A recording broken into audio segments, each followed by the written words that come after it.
उद्धव जी को ठाकुर जी ने वृंदावन भेजा कि मुझे व्रज की बहुत याद आती है, एक बार देख के आओ ना, राधा रानी यशोदा मैया सब कैसे हैं। श्री उद्धव जी महाराज बहुत विद्वान हैं और बहुत पराक्रमी हैं, बहुत बुद्धिमान हैं। ठाकुर जी से बोल के जाते हैं, मैं जा रहा हूं वृंदावन, सब ब्रजवासी गोपी यशोदा मैया राधा रानी सबको समझा के आऊंगा, आपकी याद में रोया ना करें। अरे वो सब आपको अपना बालक मानते हैं, मित्र मानते हैं, सखा मानते हैं। मैं उनको जब बताऊंगा कि आप तो परमात्मा हो, आप भगवान हो, आप एक के नहीं रह सकते, आप एक जगह नहीं रह सकते, आप पूरे विश्व के हो, सब समझ जाएंगे, रोना धोना बंद कर देंगे। ठाकुर जी बोले जाओ। तो उद्धव जी शाम की कह के गए कि मैं शाम को आ जाऊंगा, और वृंदावन गए। वृंदावन की स्थिति क्या है? ठाकुर जी को व्रज से गए 6 वर्ष हो गए, और आज भी सारे ब्रजवासी मथुरा के रास्ते पर जाकर के बैठे रहते हैं। क्यों? क्योंकि जब कृष्ण गए थे तो कह के गए थे मैं परसों आ जाऊंगा। वर्षों हो गए ठाकुर जी नहीं आए, और प्रत्येक दिन शाम तक प्रतीक्षा करते हैं, और शाम को लौटते लौटते सब एक दूसरे को क्या कहते हैं, अरे हम तो फालतू में आज की प्रतीक्षा कर रहे कि आज लाला आवेगो। लाला तो परसों की कह के गए हो, परसों आवेगो। फिर अगले दिन पहुंच जाते हैं, पूरे दिन प्रतीक्षा करते हैं, फिर रात में आके एक दूसरे को समझाते हैं, अरे हम तो आज गलती से आ गए, परसों आवेगो लाला। तो परसों परसों परसों करते करते बरसों बीत गए, ठाकुर जी नहीं आए। आज सब ब्रजवासी बैठे हैं, मधुमंगल श्री दामा तन सुखा मन सुखा धन सुखा, सब भगवान के सखा गोपियां सब मथुरा के मार्ग पर बैठे रहते हैं, देखते रहते हैं कि कन्हैया आ रहे होंगे। और तभी एक रथ आता हुआ दिखाई दिया। मधुमंगल ने हल्ला किया, कन्हैया आ गए हो, हमारो लाला आ गए हो। अरे भैया परसों की कह के गए हो, बरसों बाद कन्हैया आ गए हो, कोई दौड़ के जाओ, यशोदा मैया को जाके बताओ कन्हैया आ गए हो, रथ आ रहा हो मथुरा की तरफ से। मानो सब ब्रजवासियों के प्राण वापस आ गए हों, नेत्र सजल हो गए, रोते रोते सब ब्रजवासी दौड़ रहे हैं, पूरे रथ को चारों ओर से घेर लिया, हमारो कन्हैया आ गए हो। रथ का पर्दा हटा करके भीतर से जैसे उद्धव जी निकले, किसी ने उद्धव जी को देखा ही नहीं, सब पीछे की ओर देख रहे हैं। और उद्धव जी से जल्दी उतर भैया, कहां है लाला हमारो, नीचे बुलावा को। उद्धव जी बोले नमस्कार, मैं यदुवंशियों का मंत्री, भगवान कृष्ण का सखा, बृहस्पति का शिष्य हूं, मेरा नाम उद्धव है। आप लोगों की बहुत याद आती है भगवान कृष्ण को, इसलिए आप सबकी सुध लेने के लिए मुझको भेजा है कि देख के आओ सब ठीक है कि नहीं। अब भाई जो मंत्री होता है, जो पत्रवाहक होता है, वो तो ऐसी भाषा ही बोलता है, वो प्रेम से थोड़ी बोलेगा। ब्रजवासी बोले कृष्ण नहीं आया, वो आजकल मथुरा के राजकुमार हो गए हैं, थोड़े व्यस्त थे तो मुझको भेजा है।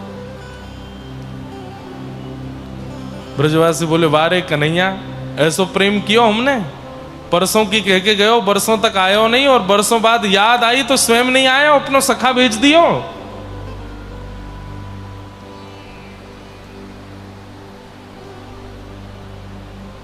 उद्धव जी कहने लगे मैं यशोदा मैया से मिलना चाहता हूं, कहां है वो? मधुमंगल बोलो ये नदी दिख रही है? बोले हाँ, ये यमुना जी नहीं है। अच्छा, ये नदी जहां से उद्गम होता है वही यशोदा मैया का भवन है, चले जाओ। बोले किसी के भवन से नदी का उद्गम कैसे हो सकता है? तो उद्धव जी कहते हैं तुम्हारे जो राजकुमार कृष्ण है ना, उनकी याद में पूरा व्रजमंडल रोता है, सबके आंसू ही नदी बन के बह रहे हैं, चले जाओ। नंद भवन में बैठी हैं यशोदा मैया। उद्धव जी देख करके वहीं स्तब्ध हो गए कि किसी की स्मृति में इतना रुदन कि नेत्रों के अश्रु। और ये बंधुओं, कोई ऐसे ही नहीं बोल रहा हूं मैं, आज भी वृंदावन में एक चीज का आश्चर्य होता है, यहां बोरिंग कराइए, पानी मीठा, 5 कदम बाद बोरिंग कराओ, पानी खारा, 3 कदम बाद बोरिंग कराओ, फिर मीठा, फिर 3 कदम बाद फिर खारा। क्यों?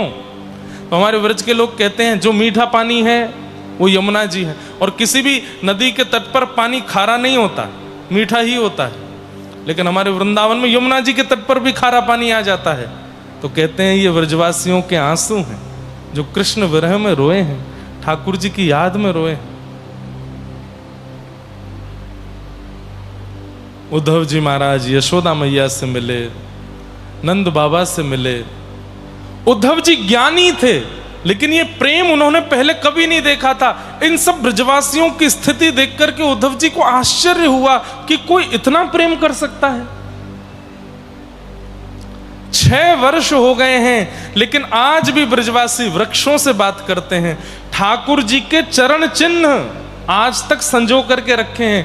वर्षा होती है तो उसके ऊपर पत्ते लगा देते हैं कि कहीं ये धुल ना जाए, मिट ना जाए। ठाकुर जी जहां गैया चराते थे आज भी वहां चरण चिन्ह बने हुए हैं। क्यों? ब्रजवासी उन्हीं को देख करके जीते हैं।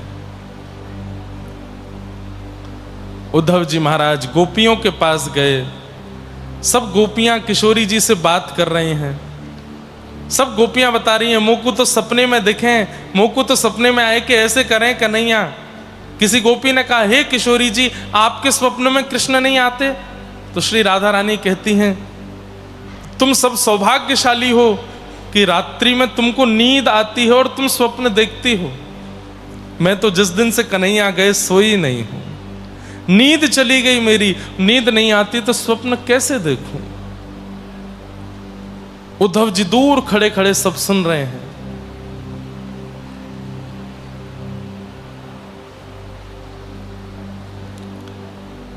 तभी किसी गोपी की नजर पड़ गई कि भगवान का कोई सखा हमको समझाने आया है कि कृष्ण को याद करके रोया मत करो, हमको बताने आया है। तब किशोरी जी एक गीत गाती हैं, मधुपक तब बंधो, इसको भ्रमर गीत कहते हैं। मधुपक तब बंधो माश्प्रेषाघ्रिम सपत्न्या कुछ विलुलित माला कुंकुमश्मश्रुभिर्न बहतु मधुपतेस्तन मानिनीनां प्रसादं यदु सदसि विडम्यं यस्य दूतस्त्वमिदृक् सकृदधर सुधां स्वां मोहिनीं पाययित्वा सुमनस इव सत्य तस्त्यजेस्मान् भवादृक् परिचरति कथं तत् पातु पद्मं तु पद्मा यपिबत हतचेता उत्तम श्लोक जल्पै मधुपक तब बंधो।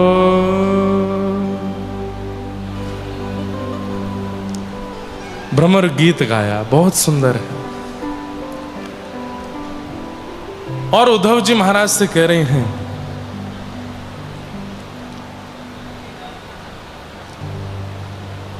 हे उद्धव मत आइयो समझाने जाके,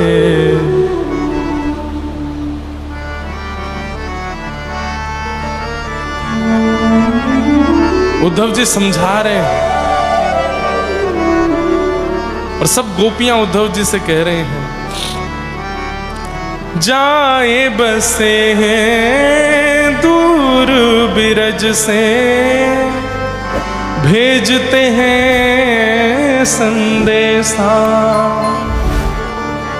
हम गोपीत राह तकत हैं, रूप हो गया कैसा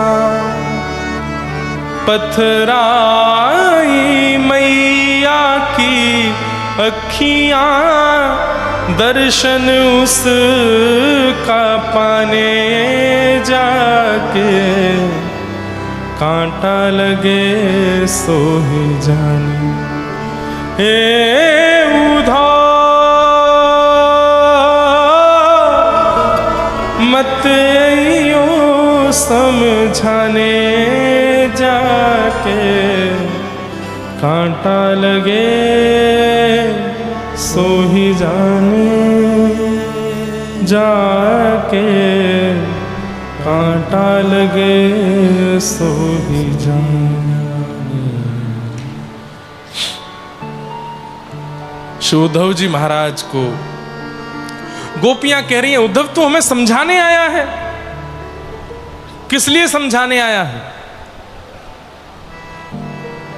तुझे कभी प्रेम हुआ नहीं तो तू क्या जाने कि प्रियतम के विरह में कितनी वेदना होती है। अरे तू जिन्हें परमात्मा कहता है, जिन्हें भगवान कहता है, यदि वे भगवान थे, परमात्मा थे, योगेश्वर थे, क्यों हमारे घर में आके माखन चुराते थे? क्यों हम लोगों से इतना नेह स्नेह करते थे? क्यों ग्वाल बालों के साथ खेलते थे? क्यों गैया चराते थे? क्यों रास विहार करते थे? परमात्मा थे तो सदैव परमात्मा बन के रहते। प्रेम करके गए, नेह लगा करके गए, तभी तो उनकी स्मृति होती है। हमने तो उनको परमात्मा जान के नहीं देखा। एक बार सुदर्शन चक्र, शंख चक्र, गदा पद्म धारण करके खड़े हो जाते हमारे आगे, दिख जाते एक बार चतुर्व्यूह रूप में, पता चल जाता कि ये परमात्मा है, तो कभी याद नहीं करती। लेकिन वो परमात्मा बन के नहीं रहे इस ब्रज में, प्रियतम बन के रहे, तभी तो उनकी याद आती है। और यदि वे परमात्मा भी हैं तो इतने निर्दयी कैसे हो सकते हैं कि हम यहां रो रही हैं, हम यहां बिलक रही हैं, हम ब्रजवासियों की स्थिति ऐसी हो रही है और वो मिलने तक नहीं आते।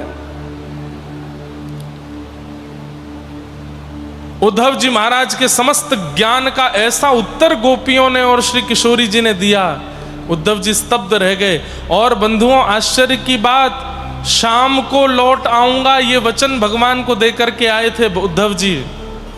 6 महीने निकल गए उद्धव जी को, 6 महीने तक बैठे रहे ब्रजमंडल में। 6 महीने बाद होश आया तो दौड़े द्वारिका मथुरा की ओर और भगवान के पास पहुंचे। भगवान ने जाकर के देखा, ठाकुर जी देखते ही बोले, उद्धव तू तो शाम तक आने वाला था, क्या हुआ? 6 महीने बाद लौट के आया। उद्धव जी महाराज ने भगवान का हाथ पकड़ा और पकड़ करके बोले, चलो मेरे साथ। बोले, कहाँ? वृंदावन। श्री राधा रानी, यशोदा, गोपियां, इनके पास ही रहना है आपको, नहीं जाना विश्व के उद्धार के लिए, कोई और कर देगा विश्व उद्धार, आप तो ब्रजमंडल में रहो। हे नाथ, ये गोपियां, ब्रजवासी इतना प्रेम करते हैं आपसे, इनको छोड़ करके मत जाइए कहीं भी। मैं महादेव से प्रार्थना कर लूंगा, ब्रह्मा जी से प्रार्थना कर लूंगा, देवी से प्रार्थना कर लूंगा, वे विश्व को संभाल लेंगे, लेकिन आप तो ब्रज में ही रहिए ना। यशोदा मैया, किशोरी जी के पास ही रहो नाथ। ठाकुर जी कहते हैं, उद्धव मैं यही चाहता था कि तेरे चित्त में थोड़ा प्रेम आ जाए, और अब वह प्रेम आ चुका है। रही बात यशोदा मैया, राधा रानी, ब्रजवासियों के पास रहने की, नेत्र बंद कर। उद्धव जी ने नेत्र बंद की, बोला खोल। जैसे ही खोल करके देखा तो असंख्य ब्रजवासी, यशोदा मैया, राधा रानी सब भगवान के पास ही खड़े हैं, सब ठाकुर जी को घेरे ही रहते हैं। ठाकुर जी बोले, व्रज से मैं दूर रह ही नहीं सकता, मेरा ये वपू दुनिया के किसी कोने में पहुंच जाए, व्रज मेरे अंदर ही है, व्रज मेरे साथ ही है। यशोदा जी, राधा रानी, ये सब ब्रजवासी, गोप गोपियां, ग्वाल बाल, गैया, सब मेरे साथ। मैं जहां रहता हूं सब मेरे पास ही रहते हैं, इनसे दूर मैं नहीं जाता। रही बात प्रत्यक्ष दिखने की, तो प्रत्यक्ष लीला में ये एक लीला है कि मैं व्रज से अलग होकर के अब विश्व कल्याण के लिए जा रहा हूँ। गीता का ज्ञान देना है, द्वारिका का स्थापना करनी है, दुष्टों के बल से, दुष्टों के भार से पृथ्वी को विहीन करना है। बहुत दुष्ट और बड़े राक्षस इस पृथ्वी पर हो गए, सबका वध करना है। प्रेमी ब्रजवासियों के बीच में रहूंगा तो इस विश्व के भार को हल्का नहीं कर पाऊंगा, इसलिए ब्रज से थोड़ा दूर जाना पड़ेगा। लेकिन वैसे अप्रत्यक्ष प्रत्यक्ष भाव से व्रज मेरे साथ ही रहता है और मैं सदा व्रज में ही रहता हूं। वृंदावन का कण कण, गली गली, वृक्ष वल्लरी, हर कुछ श्री कृष्ण ही है। आज भी कितने महापुरुषों को वृंदावन में ठाकुर जी का अनुभव होता है। रसखान नाम सुना? रसखान वृंदावन गए थे, और वृंदावन नहीं गए थे, आगरा से दिल्ली जा रहे थे, बीच मार्ग में वृंदावन पड़ा था। किसी ने कह दिया था टेढ़ी टांग वाला रहता है वृंदावन में, वो जिसको देख लेता है उसका वशीकरण कर लेता, उससे बच के जाना।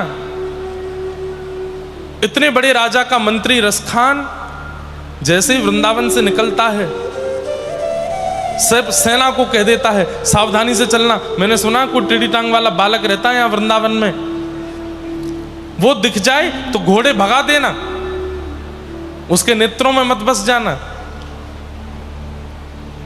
इतना डर डर के वृंदावन से निकल रहा था।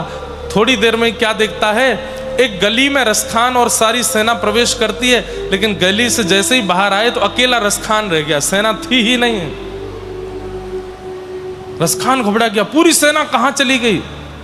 तभी मुड़ करके देखा तो पायलों की धीमी धीमी छम छम आवाज आ रही थी, और तभी नेत्र उठा के देखे त्रिमंग लली श्याम सुंदर सामने खड़े, अपना मधुर दर्शन कराते हैं। और एक छवि दिखा करके ठाकुर जी तुरंत अंतर ध्यान हो गए, मूर्छित हो गया रसखान, और जब होश में आया तो बावड़ा हो गया।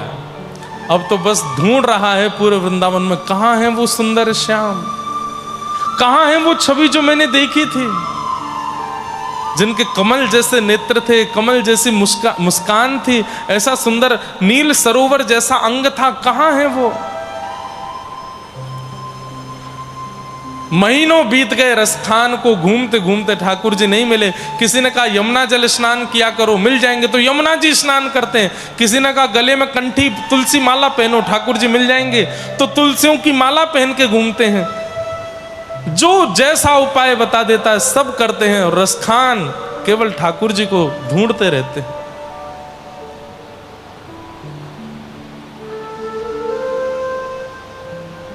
आज भी ठाकुर जी वृंदावन में किसी किसी को अनुभव करा देते हैं। इससे ये प्रमाण है कि वृंदावन ठाकुर जी से अलग नहीं, ठाकुर जी वृंदावन से अलग नहीं, सदा वृंदावन। वृंदावन वसती लीला परिचरो, जगन्नाथ स्वामी नयन पथगामी भवतु में।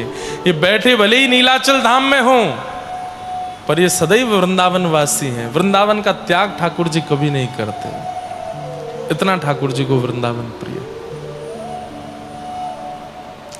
जहां विराजत राधा रानी, जहां विराजत राधा रानी, नटवर नंद किशोर,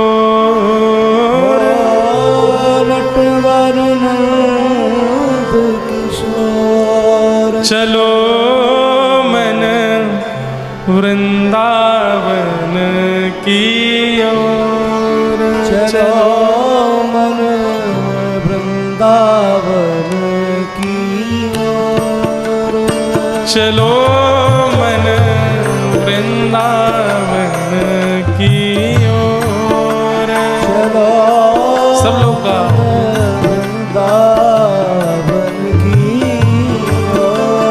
चलो मन वृंदावन की ओर, चलो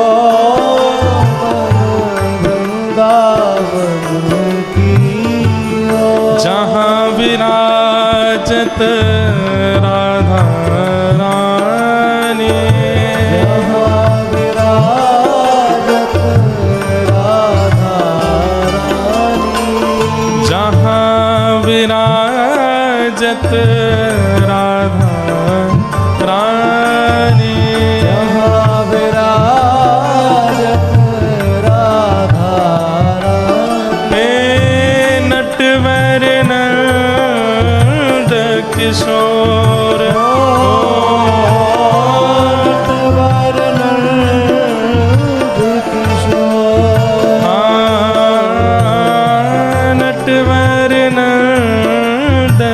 किशोर।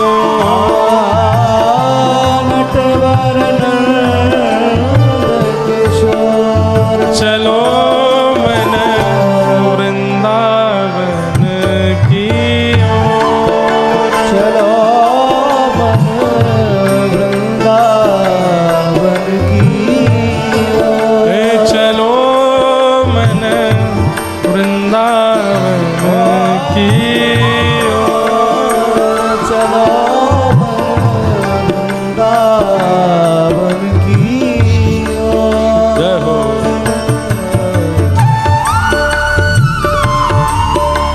सब वृंदावन को याद करो। आज कथा का विश्राम है, मन से वृंदावन चलो।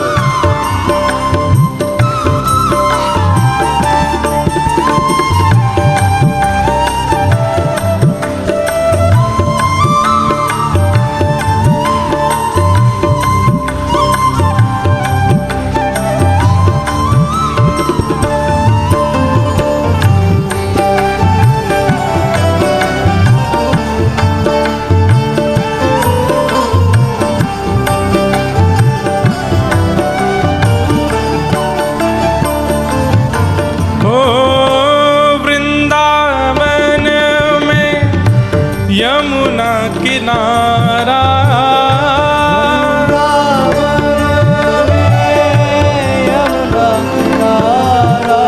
हे वृंदावन में यमुना किनारा,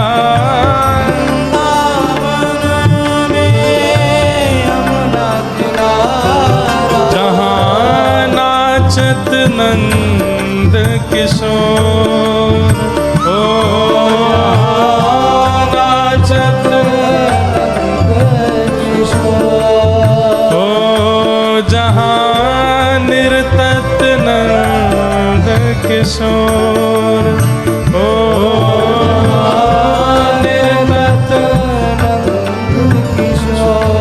हे चलो मन वृंदावन की ओर। चलो मन वृंदावन की ओर। हे चलो मन वृंदावन की ओर। चलो मन वृंदावन की कैसा है वृंदावन?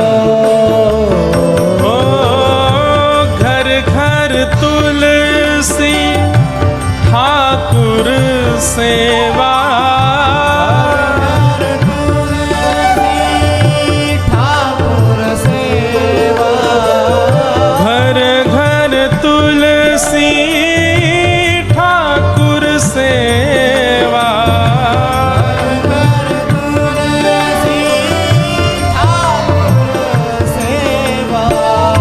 भोजन दूध दही को,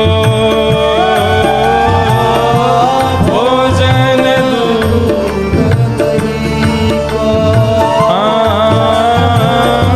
भोजन दूध दही को,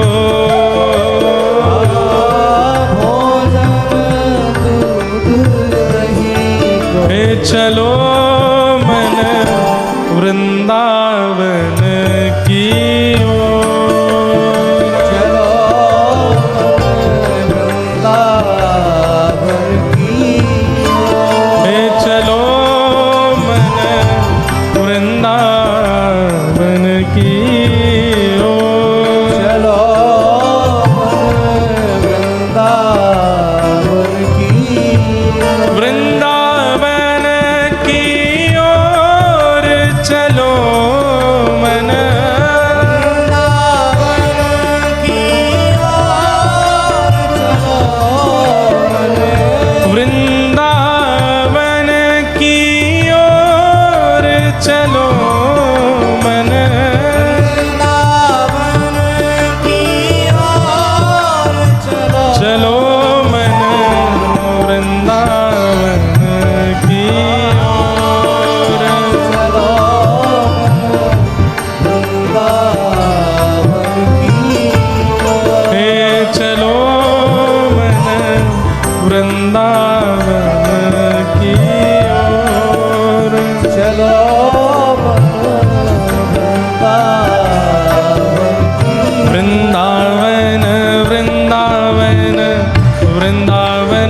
चलो रे वृंदावन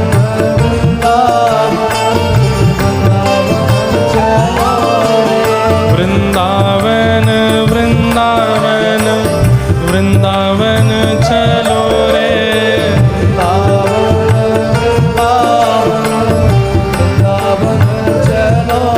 श्री वृंदावन की गलियों में राधे राधे कहो रे वृंदावन की गलियों में राधे राधे श्री वृंदावन की गलियों में राधे राधे कहो रे वृंदावन की गलियों में राधे राधे कहो रे जय राधे राधे श्री राधे राधे जय राधे राधे श्री राधे राधे वृंदावन में वृंदावन में गोवर्धन में गोवर्धन में नंदगांव में नंदगांव में बरसाना में बरसाना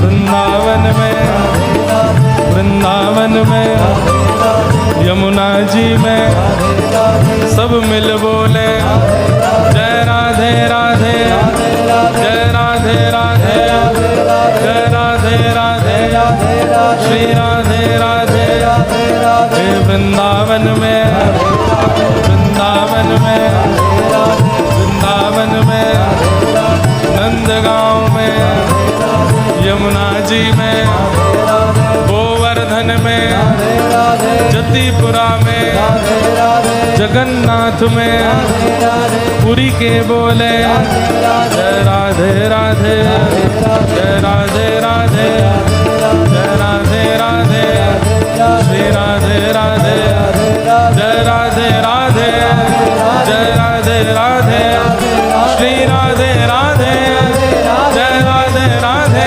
जय राधे राधे श्री राधे राधे जय राधे राधे जय राधे राधे जय राधे राधे जय राधे राधे जय राधे राधे जय राधे राधे जय राधे राधे जय राधे राधे जय जय श्री राम जय जय श्री राधे जय जय श्री राधे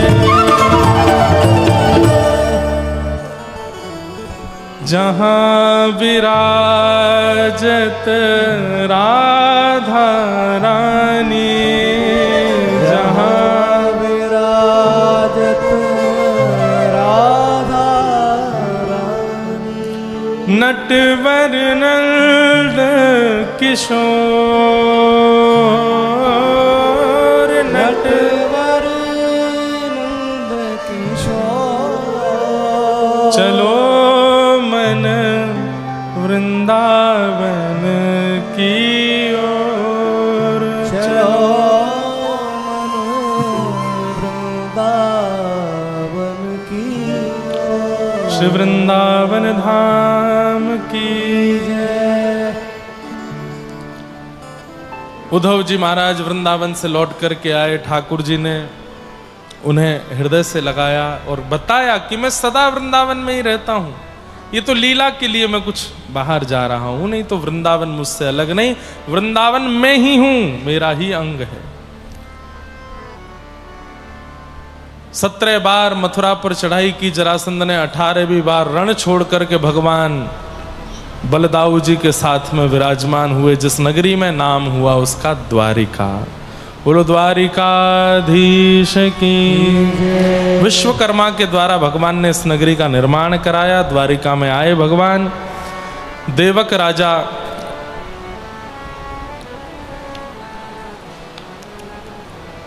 श्री बलराम जी का विवाह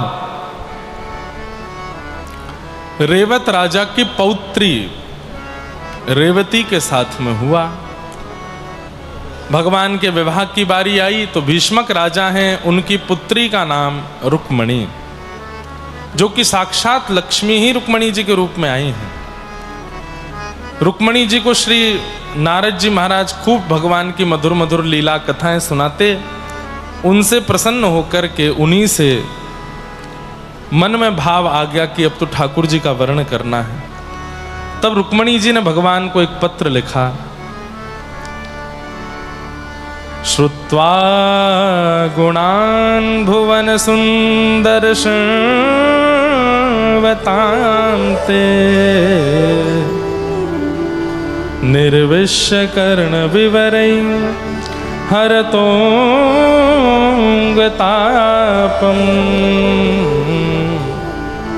रूपं दृशां दृशिमतामखिलार्थलाभम् त्वय्यच्युता विशतचित्रमपत्रपं मे।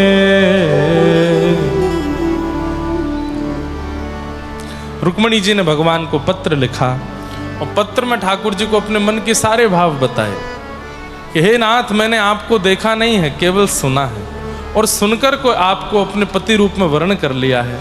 कृपा करके हे नाथ, आप मेरा वर्ण कीजिए। आदि आदि सब भाव रुक्मणी जी ने बताए। भगवान श्री कृष्ण द्वारिका से गए हैं और जाकर के रुक्मणी जी का हरण किया। हरण क्यों किया? ठाकुर जी की शरणागति कोई करना चाहता है और उसमें कोई विक्षेप डालता है तो ठाकुर जी स्वयं उसका हरण कर लेते हैं, उसका वर्ण कर लेते हैं। और ये तो साक्षात परम्बा लक्ष्मी है। ऐसा वर्णन आता है कि पूरे कौंडिन्यपुर में सब राजी थे ठाकुर जी से विवाह हो, केवल रुक्मणी जी के बड़े भाई रुक्मी ये राजी नहीं थे, क्योंकि इन्होंने शिशुपाल को वचन दिया था कि मैं अपनी बहन का विवाह आपसे करूंगा। और बस ये रुक्मी के कारण ही पूरा विवाद हो रहा था। रुक्मणी जी का हरण करके ठाकुर जी ले गए। रुक्मी ने आकर के बीच में युद्ध करने का प्रयास किया, बलराम जी ने आकर के शांत किया। पुनः रुक्मणी जी कौंडिन्यपुर आई, ठाकुर जी बारात लेकर के आए और रुक्मणी जी के साथ में विवाह हुआ। बोलो रुक्मणी रमण भगवान की।